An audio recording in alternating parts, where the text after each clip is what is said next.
할렐루야. 예. 출애굽기 20장 13절 말씀을 우리 함께 읽어보겠습니다. 시작. 살인하지 말라. 오늘 본문 말씀은 출애굽기 20장 13절 말씀, 살인하지 말라. 이 계명을 해석해 주시는 본문입니다. 자, 이 말씀을 안 읽어본 성도님들은 없을 것입니다. 초신자가 아니면. 대부분의 성도들은 10계명에서 6계명인 살인하지 말라, 이 말씀을 읽고 들으면서 아마 이런 생각을 했을 겁니다. 이 계명은 나하고 상관이 없다, 이렇게 생각을 하고 무심코 지나갔을 것입니다. 그런데 역사적으로, 그리고 지금도 정치적으로, 사회학적으로도 가장 해석이 복잡한 것이 바로 오늘 6계명입니다. 이 6계명을 잘 해석하면 오늘날 사회적으로 이슈가 되고 있는 수많은 문제들을 해결할 수가 있습니다. 예를 들면 사람을 죽이는 살인, 또 자기 생명을 죽이는 자살, 태어나지 못한 생명을 죽이는 낙태, 치료 가능성이 없는 환자의 생명을 끊는 안락사, 법적으로 사람을 죽이는 사형제도, 또 아동학대, 성폭력, 이런 모든 것들 6계명을 바르게 해석해야만 다 해결되어지는 것들입니다. 왜 여기에 대해서 잡음이 그렇게도 많은가? 6계명에 대해서 해석이 바르지 못해서입니다. 6계명의 본뜻을 모르면 이런 수많은 이슈들에 대해서 자기 주장을 펴지 못하고 여론에 따라 가지고 휘둘릴 수 있는 그런 사람이 되는 것입니다. 신앙인들 중에서도요, 그런 사람들이 너무 많습니다. 여론에 휘둘려 가지고 이쪽 저쪽으로 치우치는, 살인하지 말라 하신 율법 정신을 정확하게 이해하고 해석하기보다는 사람들 분위기에 휩쓸려 가지고 편승하는 이런 사람들이 너무 많다는 것입니다. 세상 사람들은 그렇다고 해도 우리 믿는 사람들까지도 그렇다는 것입니다.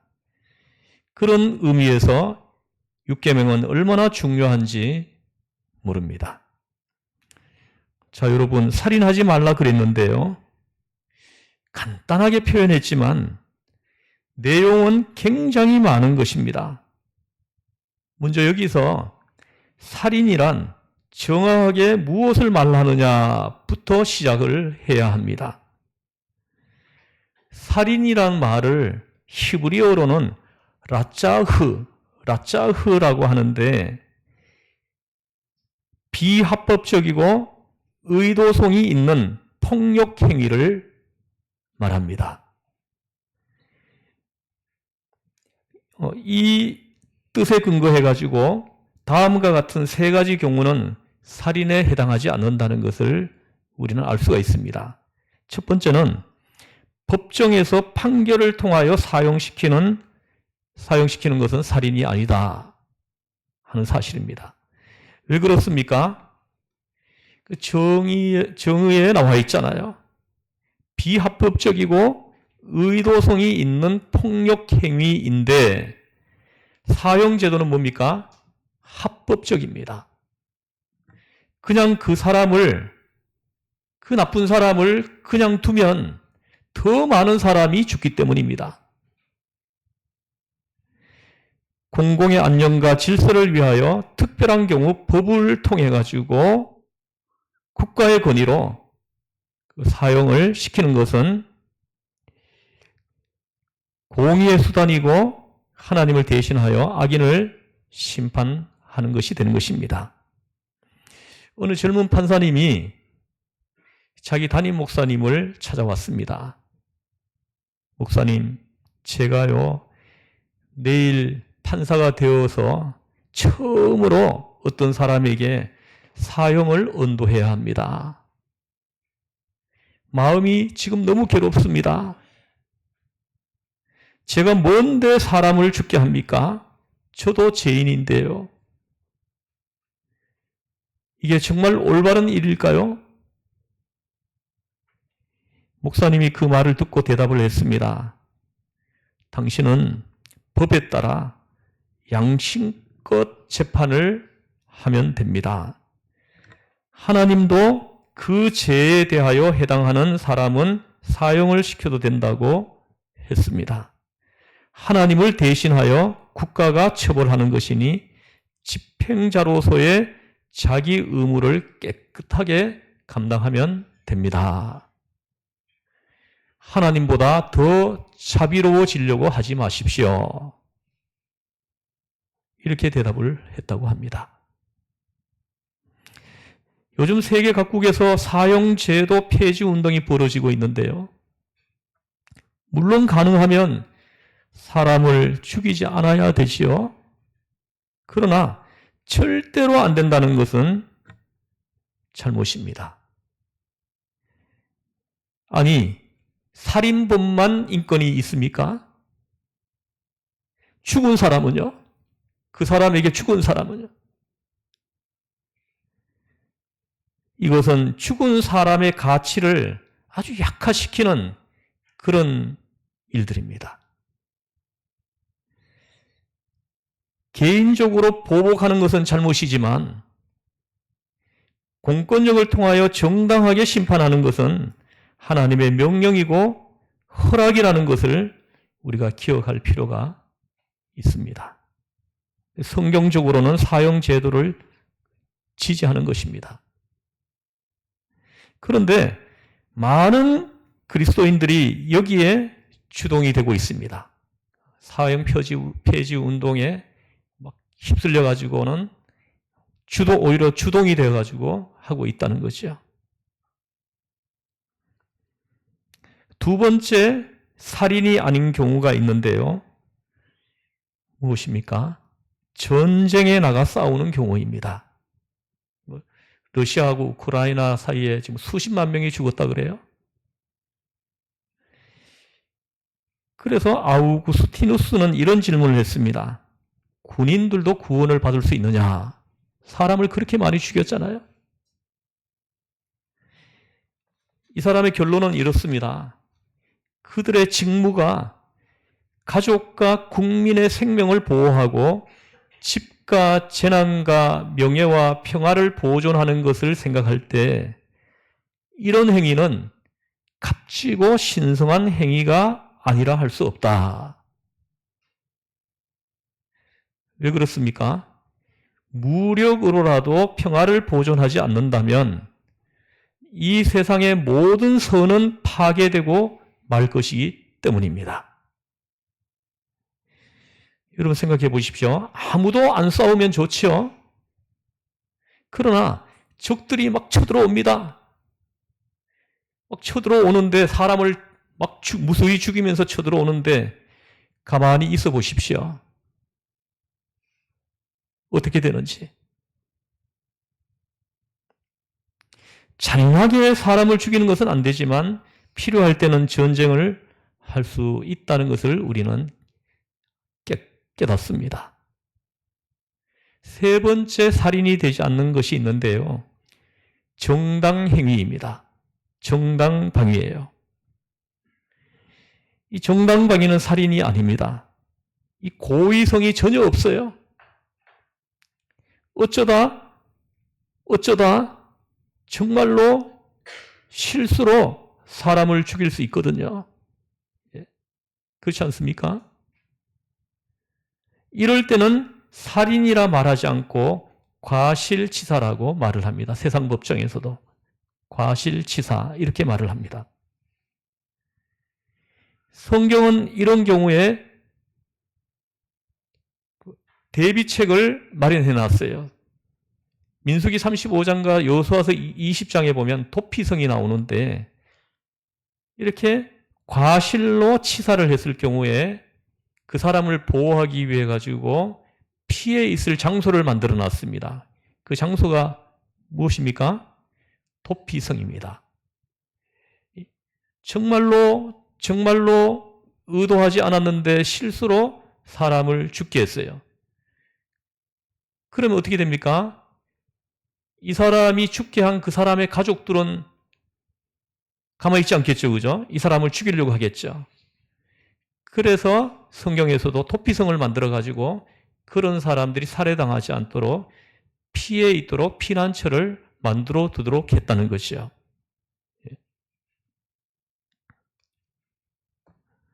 그런데 도피성에 들어갔다고 해가지고 모두가 그대로 사는 것은 아니에요. 정밀 조사를 받습니다. 조사를 받아요. 정말로 이 사람이 그 사람을 죽게 한 것이 우발적이었는가? 정말 실수로 되어진 일인가?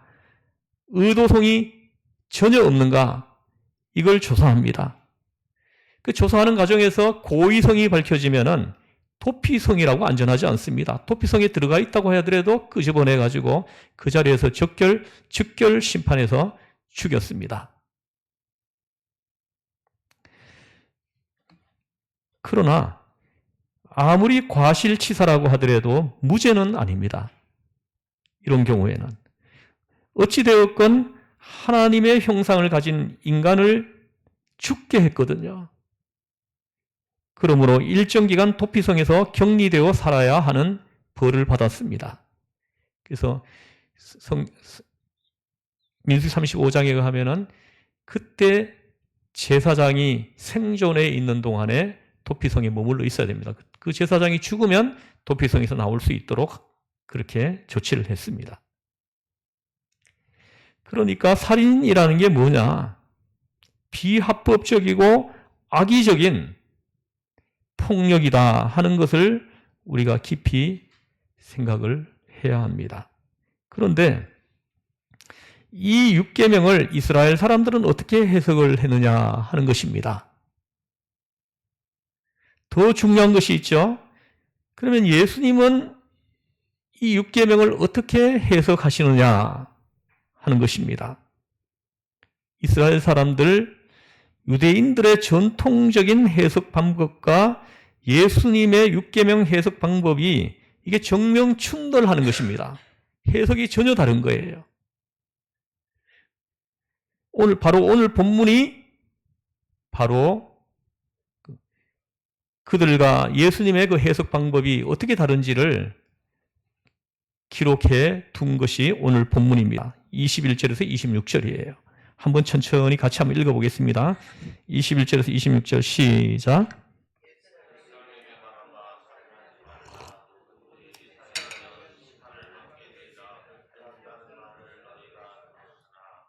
나는 너희에게 이르노니 형제에게 노하는 자마다 심판을 받게 되고 형제를 대하여 라가라 하는 자는 공회에 잡혀가게 되고 미련한 놈이라 하는 자는 지옥불에 들어가게 되리라.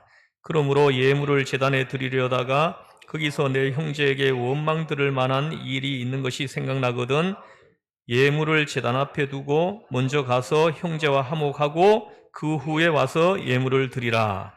너를 고발하는 자와 함께 길에 있을 때에 급히 사화하라. 그 고발하는 자가 너를 재판관에게 내어주고 재판관이 옥리에게 내어주어 옥에 가둘까 염려하라.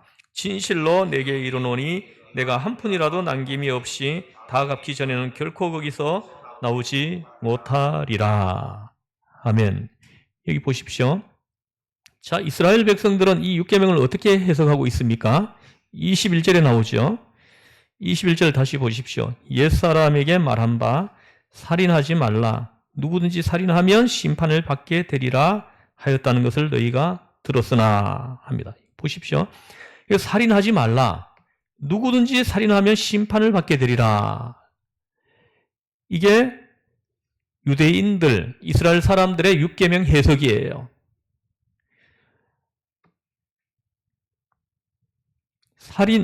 살인을 하게 되면 심판을 받게 된다. 이렇게 해석하죠. 그런데 십계명에서는 율계명을 어떻게 기록했죠? 살인하지 말라 하고 끝입니다. 덧붙이는 말이 없어요. 그런데 유대인들은 어떻게 해석했습니까? 살인하지 말라 하고 덧붙입니다. 누구든지 살인하면 심판을 받는다. 이렇게 덧붙여 놨어요. 여러분들이 이 말씀을 들으면은 그게 그거 아닌가 이렇게 생각이 들 수 있는데요. 천만의 말씀입니다. 말을 보탬으로써 의미를 심각하게 훼손하고 있는 거예요. 왜냐하면 여기서 심판이라는 말은 재판정에서 받는 판결을 의미하는 단어이거든요. 이런 얘기입니다. 살인하지 말라. 살인하면 재판소에 가서 재판받는다. 그런 뜻이다. 그렇게 해석했다는 것입니다. 이 율계명 속에 있는 하나님의 깊고 오묘한 뜻을 다 배제시키고 오직 살인사건의 문제로 이 계명을 축소시키고 있는 걸 봐야 되는 것입니다. 율계명을 눈에 보이는 살인사건에만 해당하는 것으로 생각했다 하는 것입니다. 그런 살인사건 발생하면 법정에서 재판받는다. 그 이상도 이하도 아니라는 것입니다. 사람을 죽이면 재판소에 가가지고 재판받는다. 이게 저들의 해석인 겁니다.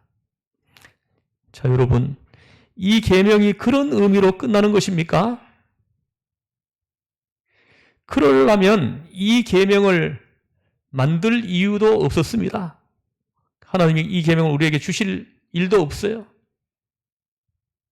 그런데 사실은 대부분의 사람들이 이렇게 생각하고 있다는 겁니다. 살인하면 법정 가는 거 아니야? 그러나 예수님은 이러한 해석 방법을 정면으로 부정하고 있는 것입니다. 예수님이 생각하는 율계명의 본래 의미가 뭐냐? 24절에 나옵니다. 23절, 24절 같이 한번 읽어보겠습니다. 시작. 원망을 들을 만한 일이 있는 것이 생각나거든 예물을 제단 앞에 두고 먼저 가서 형제와 화목하고 그 후에 와서 예물을 드리라. 무엇입니까? 율계명의 본질이 뭐라는 것입니까? 형제와의 화목하라는 거예요. 하나님께서 이 율계명을 우리에게 주신 그 의도는 형제와 화목하게 지내라 입니다. 여러분, 언제나 법이라고 하는 것은 양심의 최소한이고 도덕의 최소한을 규정하는 것입니다. 하나님이 율계명을 주신 이유가 무엇입니까? 무엇입니까? 생명을 사랑하고 형제와 화목하라. 이것이 율계명을 주신 하나님의 의도고 뜻입니다. 생명을 사랑하고 형제와 화목하라. 여러분, 아무리 화목하지 못한다 해도 아무리 형제가 밉고 또 밉고 또 밉고 또 밉고 또 미워도 죽여서는 안 된다는 거예요. 죽일 수는 없다는 것입니다. 그렇다면 결국 형제와 화목을 깨뜨리는 것, 화목을 방해하는 것, 이것이 예수님이 볼 때는 율계명을 어기는 것이라고 말씀하시는 겁니다. 여러분 어디 가서도 하목을 깨뜨리지 마세요. 이 하목을 깨뜨리는 것이 이 6계명을 어기는 일이라는 거예요. 여러분 이해가 되십니까? 내 손으로 어떤 사람의 생명을 이렇게 딱 끊어야 살인이냐? 유대인들은 그렇게 생각했어요. 근데 예수님은 아니라는 거예요. 이것을 전문적인 용어로 말을 하면은 존재론적 살인, 존재론적 살인도 살인이다 하시는 것입니다. 이 존재론적 살인이란 말이 무엇입니까? 내가 어떤 사람을 직접 죽이지는 않았지만은 그 사람, 그 존재의 죽음을 야기시키는 어떤 존재의 사람, 한 사람의 죽음을 야기시키는 모든 것을 의미하는 겁니다. 나로 인해서 누군가가 죽고 싶은 생각이 들게 만드는 거예요. 더 쉽게 말하면은 죽고 싶게 만드는 거, 누군가를 죽고 싶게 만드는 거,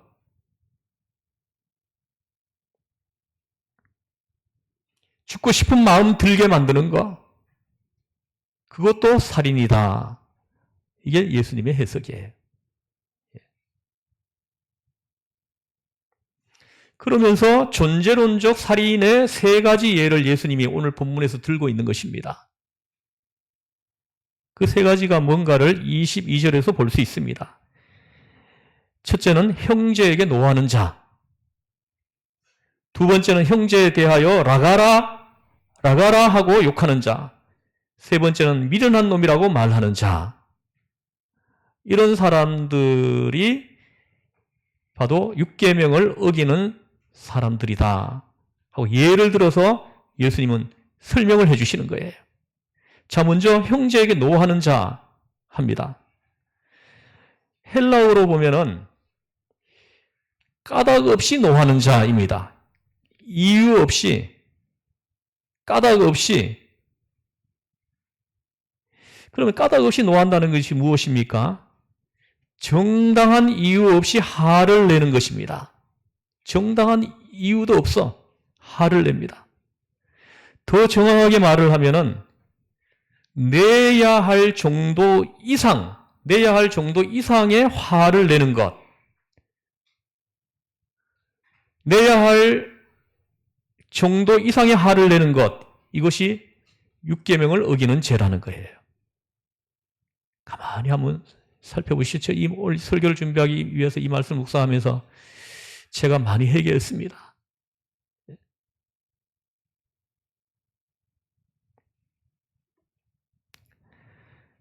여러분, 화가 날 수 있지요? 뭐 화를 안 내는 사람이 한 명이라도 있겠습니까? 화를 낼 수 있습니다. 살다가 보면. 그렇지 않습니까? 화내는 그 자체는 죄가 아닙니다. 그런데 정도 이상 화를 내는 것이 죄라는 것입니다. 부당한 분노라고 말할 수 있어요. 부당한 분노. 그 화를 받는 사람은 억울해지는 거예요. 억울한 생각이 들게 하는 거예요.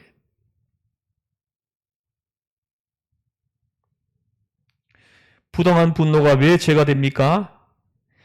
그건 교만에서 오는 것이기 때문입니다. 이걸 문학에서는 야수적 격정이라고 그렇게 부르더라고요. 야수적 격정. 이 야수적 격정이 자기 특권 의식에서 나오는 겁니다. 예? 소리 지를 때 보면 네가 감히 나를 소리 질러대는 사람들이 있죠. 이런 걸 가지고 야수적 격정이라고 합니다. 짐승 같다는 거예요.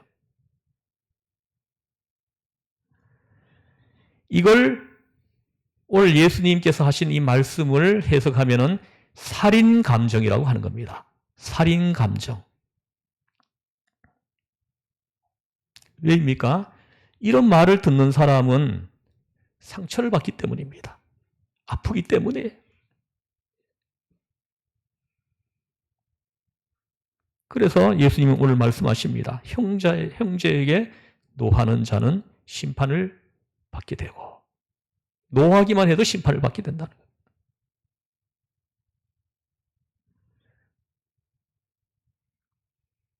두 번째는 라가라 하는 자입니다. 라가, 이건 아람어인데요. 이 라가는 텅 빈 것이라는 뜻입니다. 텅 빈 것, 텅 빈 놈, 대가리가 깡통이다. 이렇게 막 소리쳐대는 거예요. 몰아붙이는 겁니다. 바보, 멍청이라는 것인데 이것은 사람을 조소하는 겁니다. 한마디로 말해서 다른 사람을 비웃고 경멸할 때에 쓰는 말입니다. 자존심을 확 꺾어버리는 인격적 살인입니다. 이것이 라가입니다. 세 번째, 형제에게 미련한 놈이라고 말하는 자입니다. 무슨 말입니까? 지옥 갈 놈, 저주를 받아라, 이런 뜻이에요. 너는 끝장이야, 이렇게 소리를 질러대는 겁니다. 요즘 이런 사람들이 더러더러 있더라고요. 무서워요. 자기가 누군가를 살해하고 있다는 걸 몰라요. 그래서 이 세 가지를 정리하면 분노와 조소와 고의적인 비방입니다. 이 세 가지가 존재론적 살인의 예입니다. 참으로 놀라운 것은 이 세 가지가 다 뭡니까? 이 세 가지가 다 뭐예요? 말이에요, 말. 말입니다. 어떤 행동으로 나타나지 않았어요. 그렇죠? 그런데 예수님은 이것을 살인의 범주로 말씀하시고 있는 겁니다. 말. 더 놀라운 것은 영적 분석을 해보면 이 세 종류의 언어는 그 속에 살인의 영을 담고 있다는 거예요. 살인의 영이 그 안에 있어요. 왜입니까? 살인을 야기시키기 때문이에요.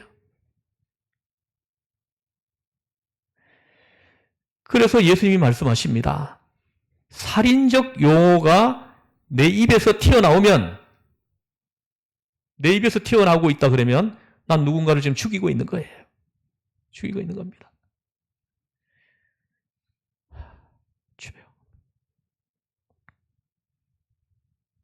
그럼 해답은 무엇입니까? 25절에 나옵니다. 25절 한번 읽어보겠습니다. 시작. 급히 사하라. 그 고발하는 자가 너를 재판관에게 내어주고 옥리에게 내어주어 옥에 가둘까 염려하라. 아멘. 보십시오. 너를 고발하는 자와 함께 길에 있을 때에 뭐라고 합니까? 뭐라고 해요? 계속 자존심 내세우면서 끝까지 법정으로 가라고 해요? 뭐라고 합니까? 급히 사화하라 합니다. 급히 사화하라. 무슨 말입니까? 이것은 진정으로 사과하고 감정을 씻어내라는 거예요. 그 살인 감정을 씻어내라는 거죠. 마치 무엇처럼요? 지금 당장 안 하면 바로 잡혀갈 것처럼 그렇게 빨리 신속하게 하라는 거예요.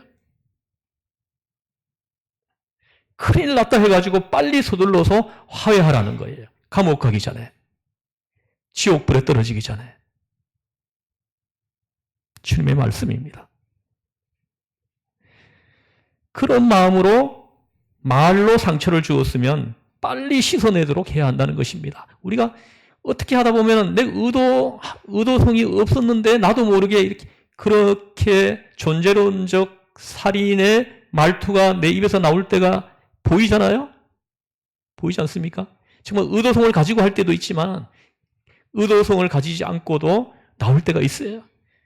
그럴 때 빨리 사화하라는 거예요. 빨리 씻어내라는 거예요. 씻어내라는 것입니다. 주님의 말씀입니다. 그래야 우리가 살아요. 성경을 한번 보실래요? 요한일서 3장 15절을 한번 보겠습니다. 요한일서 3장 15절. 시작. 형제를 미워하는 자마다 살인하는 자니 살인하는 자마다 영생이 그 속에 거하지 아니하는 것을 너희가 아는 바라. 보십시오. 얼마나 무서운 말입니까? 형제를 미워하는 자마다 살인하는 자니 살인하는 자마다 영생이 그 속에 거하지 아니한다. 이렇게 말씀합니다. 영생이 없다는 것은 무엇을 말합니까? 구원이 없다는 거예요. 구원이 없다는 것은 무슨 말씀입니까? 지옥불에 떨어진다는 거예요. 얼마나 무서운 경고의 말씀입니까?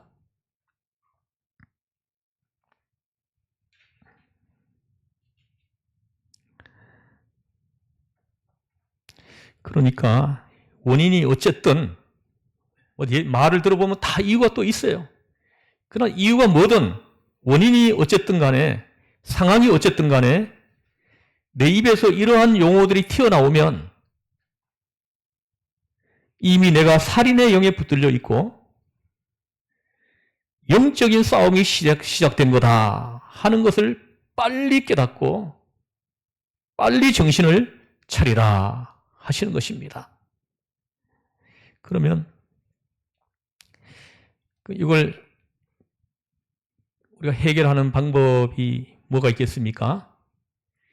한 두 가지 정도로 말씀을 드리면 첫째는 사람들을 부를 때 좀 부드러운 말로 다정하게 이름을 한번 불러줘 보세요. 다정하게.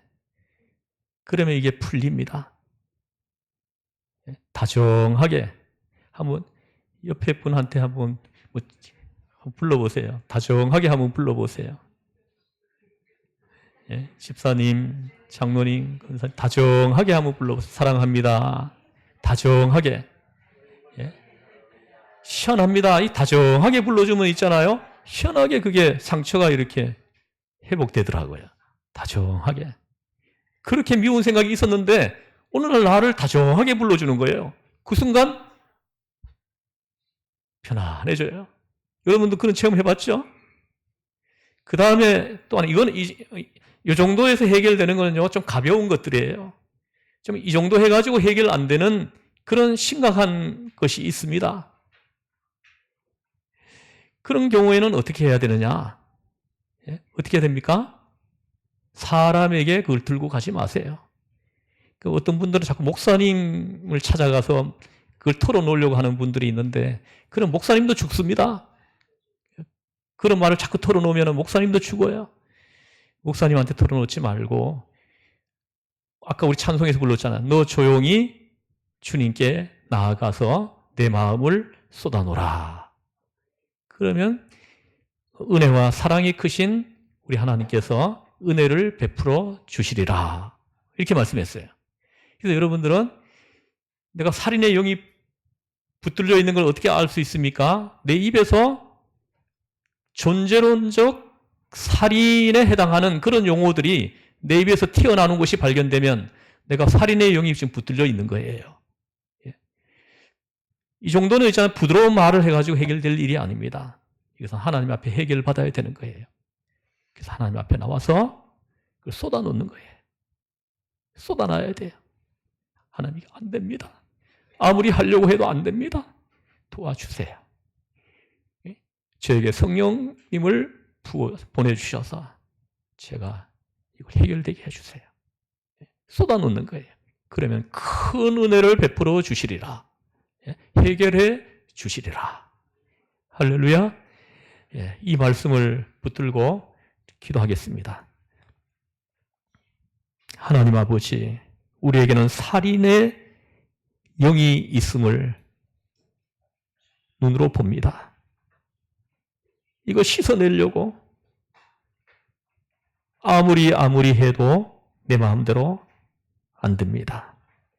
내 스스로 해결할 수 없습니다. 주님 앞에 쏟아냅니다. 큰 은혜를 베풀어 주시옵소서. 우리를 죄에서 구원하신 예수님의 이름으로 기도드리옵나이다. 아멘.